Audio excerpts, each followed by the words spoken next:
Dari tadi kita hanya membicarakan tentang karbohidrat yang baik dan layak dikonsumsi. Bagaimana dengan karbohidrat yang tidak baik? Sebetulnya istilah tidak baik itu masih terlalu kejam memang. Tetapi salah-salah kita sendiri yang masih mengkonsumsinya setiap hari. Gula adalah salah satu karbohidrat yang mempunyai nilai glycemic index tinggi yang semestinya sudah bukan hanya sekedar dibatasi, bahkan kalau saya nilai tidak perlu digunakan.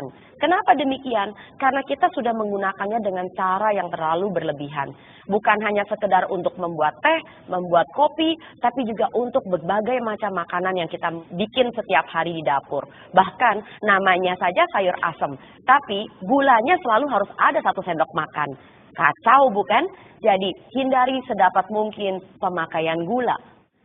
Yang kedua adalah yang sering juga kita gunakan secara berlebihan adalah penggunaan tepung putih. Tepung putih bukan hanya sekedar terigu, tetapi juga ada sagu, masih ada tepung jagung, masih ada tepung tapioka. Prinsip dari semua tepung yang mengalami proses produksi itu disebut sebagai hasil refinasi. Bukan hanya tepung terigu, juga tepung beras.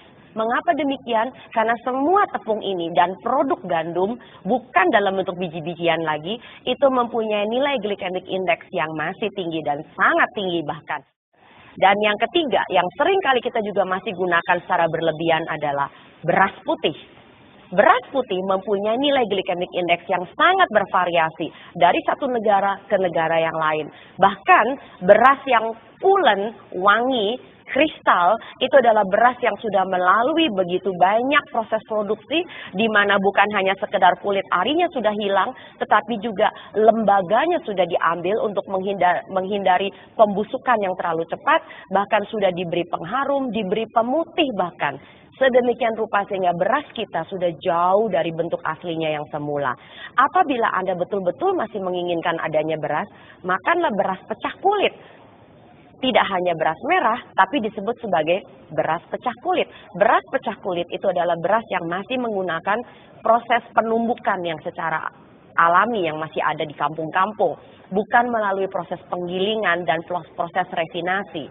Dan yang keempat yang kita masih seringkali juga pakai secara berlebihan adalah penggunaan berlebihan umbi-umbian. Umbi-umbian di dalam kasus tertentu mempunyai nilai glycemic index yang tinggi, terutama apabila digunakan dengan cara-cara yang tidak benar. Misalnya, banyak orang diabetes memilih makan kentang rebus.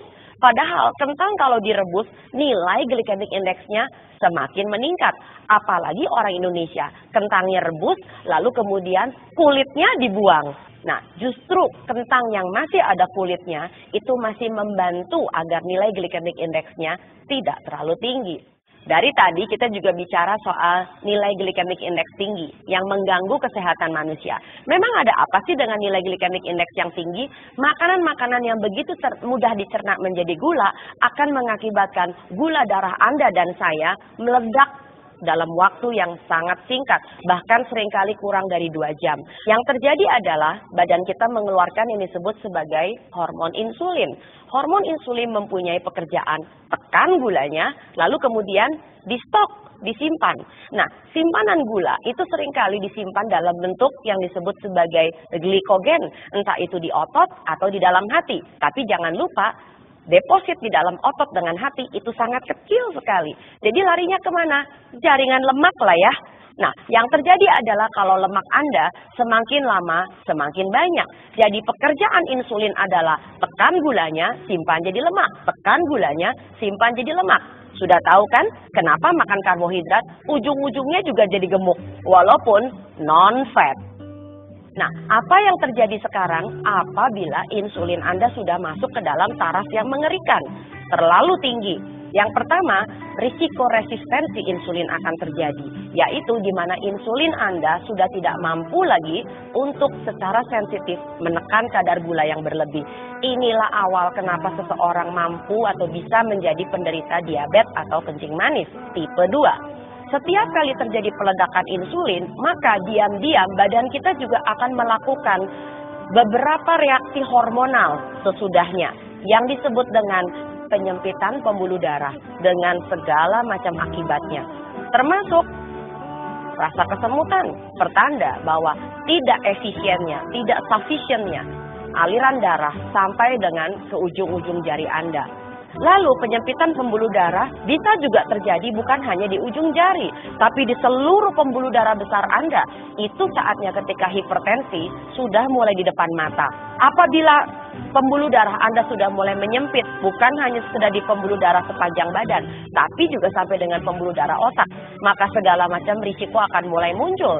Dari stroke sampai pikun, sampai dengan pembicaraan yang kadang-kadang barangkali suka hilang atau melompat-lompat. Nah, yang lebih parah lagi kalau penyempitan pembuluh darah Anda terjadi di pembuluh darah jantung. Wah, itu udah nggak ada ceritanya lagi. Risiko jantung koroner sudah di depan mata juga. Jadi nomor 1, penyempitan pembuluh darah. Yang kedua adalah apabila terjadi pengentalan darah. Dan yang ketiga adalah terjadinya penurunan daya tahan kekebalan tubuh. Daya tahan tubuh yang seringkali kita diserang oleh masalah seperti ini adalah tentang fokus. Jadi, hati-hati dengan karbohidrat Anda. Jangan sampai Anda salah pilih.